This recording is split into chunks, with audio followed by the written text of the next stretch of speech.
In my life, which has been long and eventful, I have seen great heights of success. I have been part of ventures that have contributed to the growth of our nation in the field of science and technology. I have also had the privilege of occupying the highest office in the country. There are many achievements to look back upon, some of my own doing and some where I had the privilege to be part of teams which were immensely talented. Yet, I firmly believe that unless one has tasted the bitter pill of failure, one cannot aspire enough for success. I have seen both sides of the coin and have learned life's toughest lessons when I have started into the pit of despair that failures bring with it. These lessons are well worth recounting and remembering, as they have helped me work my way through many difficult situations. One of the earliest such episodes from my life happened when I was a student of aeronautics at MIT. My design teacher there was a Professor Srinivasan, who was also the head of the institute. Once we were placed in teams of 4 students each, and our team had to design a low-level attack aircraft. I was in charge of coming up with the aerodynamic design. We worked very hard for weeks. My teammates were designing all the other components like the propulsion, structure, control and instrumentation. Since our other coursework was over at the time, we spent long hours discussing our ideas and researching them. We were all keen to impress our professor with our project. They kept an eye on the progress, and after a few days, Professor Srinivasan asked to see the design I had created. When I showed it to him, he examined it with his characteristic critical eye. I stood by, waiting with bated breath to hear his verdict. I still remember the way his eyebrows crinkled as he looked at the paper spread out in front of him. Then he straightened up, and his next words stunned me. "This is just not good enough, Kalam," he said. He turned stern eyes on me and continued, "I expected much better from you. This is dismal work, and I am disappointed that someone with your talent has come up with work like this." I stared at the professor, dumbfounded. I had always been the star pupil in any class and had never ever been pulled up by teacher for anything. This feeling of embarrassment and shame was a new experience for me, and I did not like it one bit. The professor shook his head some more and told me that I had to redo the entire design, starting from the scratch and rethinking all my assumptions. I agreed shamefacedly. Then he broke the next bad news. Not only was I supposed to do the work again, I had to finish it in 3 days. "Today is Friday afternoon, young man. I want to see a flawless configuration drawing by Monday evening. If you are unable to do so, your scholarship would be stopped." I was even more dumbfounded now. The scholarship was the only way I could afford to be in the college. Without it, I would have to stop my studies. My own ambitions, the dreams of my parents, my sister, and Jalaluddin flashed before my eyes and seemed to recite at a distance. It was unthinkable that the future could turn so bleak with a few words spoken by my professor. I got to work right away, determined to prove myself. I skipped dinner and remained at the drawing board through the night. Where earlier the components of my design were floating in my head, now they suddenly came together and took on forms and shapes I could work with. The concentrated work I put in seemed to brush away all the cobwebs of the mind. By the next morning, I was working like a man possessed. I took a short break to eat and freshen up and went back to work again. By Sunday evening, my work was nearly complete, an elegant, neat design that I was proud of. While I was putting my final touches to it, I sensed a presence in the room. It was Professor, still dressed in his tennis whites, on his way back from the club. I didn't know how long he had been standing there watching me. Now, as our eyes met, he came forward. He looked critically at my work for many minutes. Then he straightened up and smiled. To my amazement, he hugged me affectionately. then patting me on the back and said, "I knew I was putting you under immense pressure when I rejected your work the other day. I set an impossible deadline, yet you have met it with work that I can only call outstanding.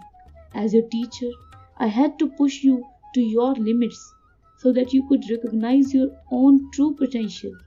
After 2 days of extreme dejection, those words were music to my ears and revived my confidence and self-belief. That day, I learned 2 lessons. A teacher who has his or her students' progress in mind is the best possible friend, because a teacher knows how to make sure that you excel. And second, there is no such thing as an impossible deadline.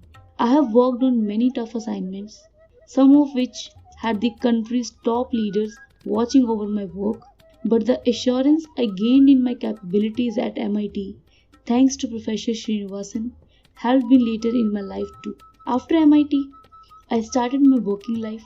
Little did I know that even tougher lessons were to follow. I went to work at Hindustan Aeronautics Limited in Bangalore. There I learned a lot about aircraft and their design and technology. By now, I was very sure that I wanted a career in flying. When I emerged as a graduate aeronautical engineer from HAL, I got 2 job opportunities. One was in the Air Force and another at the Directorate of Technical Development and Production, DTD&P Air, at the Ministry of Defense. I received interview calls from both.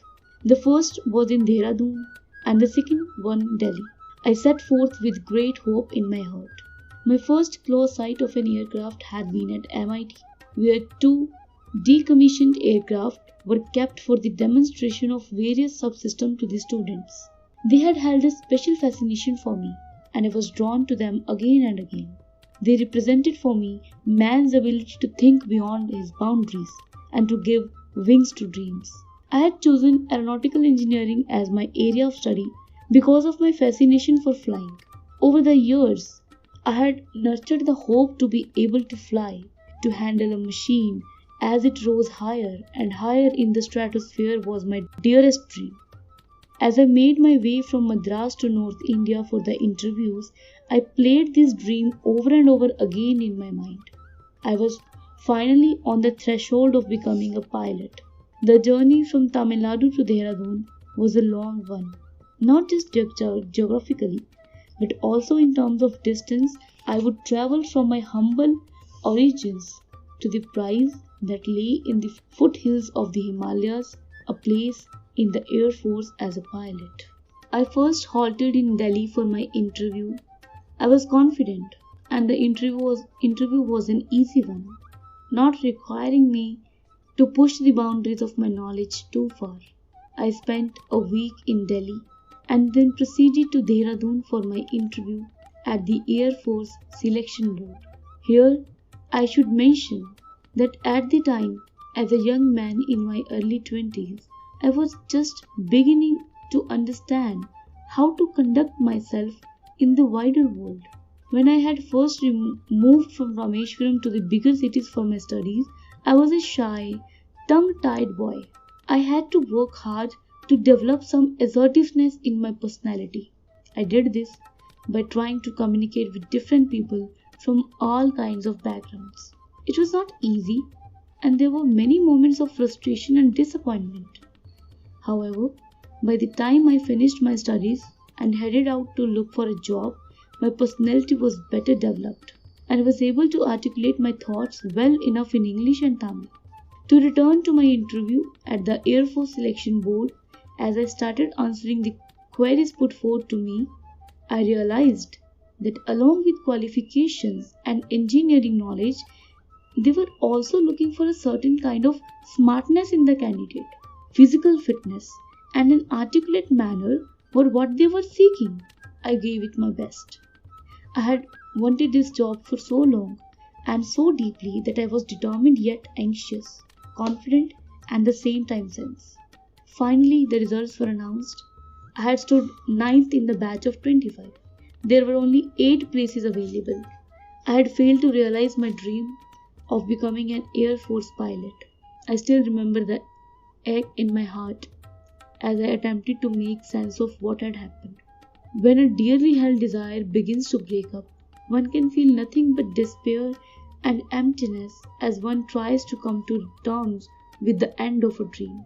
I could not bear to be indoors after seeing the results. I had to go out for air and be in the open because all around me the walls seemed to close in. I walked around for a while till I reached the edge of a cliff. I stood there looking down at the shimmering waters of a lake and wondered what should I do next. Plans needed to be changed and priorities reassessed. I decided to go to Rishikesh for a few days and seek a new way forward. I reached Rishikesh the next morning. I took a dip in the Ganga, a river I had heard so much about, but was seeing and experiencing for the first time in my life. I had been told about the Shivanand ashram that was located a little way up a hill. I walked there. As I entered, I felt a strange vibration, a sense of tranquility that was like a balm for my restless soul. Sadhu were seated all around, deep in meditation. I hoped that one among them would be able to answer the questions that troubled me and soothe my worries. I was granted an audience with Swami Shivanand himself. My being a Muslim did not affect him in any way. Instead, before I could speak, he asked what had filled me with sorrow. I only fleetingly wondered how he knew about my sadness before I embarked on an explanation of the recent developments in my life. He listened calmly and then washed away my anxieties with a smile of deep peacefulness. His next words were some of the most profound I have ever heard. His feeble yet deep voice still resonates when I think of them. Accept your destiny and go ahead with your life. You are not destined to become an Air Force pilot. What you are destined to become is not revealed now, but it is predetermined. Forget about this failure, as it was essential to lead you to your desired, destined path. Search instead for the true purpose of your existence. Surrender yourself to the wish of God. That lesson made a deep impression on my mind. Truly, why fight against destiny? This failure, I was sure, was part of a larger plan that God had for me. I ruminated long about this as I went back to Delhi. There I found that I had been accepted as senior scientific assistant at DTD and P. I gave up my dream of making a career out of flying. I understood now that there was plenty of other work to be done, and I was going to put my heart and soul into the job that had been given to me. In this way, I started my working life. Like me, I'm sure almost every person who sets out with a goal has had to face unexpected obstacles. We have had to rethink our goals, reorient our paths. Each setback teaches us a new facet of life and something about our own personalities. When we tackle obstacles, we find hidden reserve of courage and resilience we did not know we had. And it is only when we are faced with failure do we realize that these resources were always there within us. We only need to find them and move on with our lives.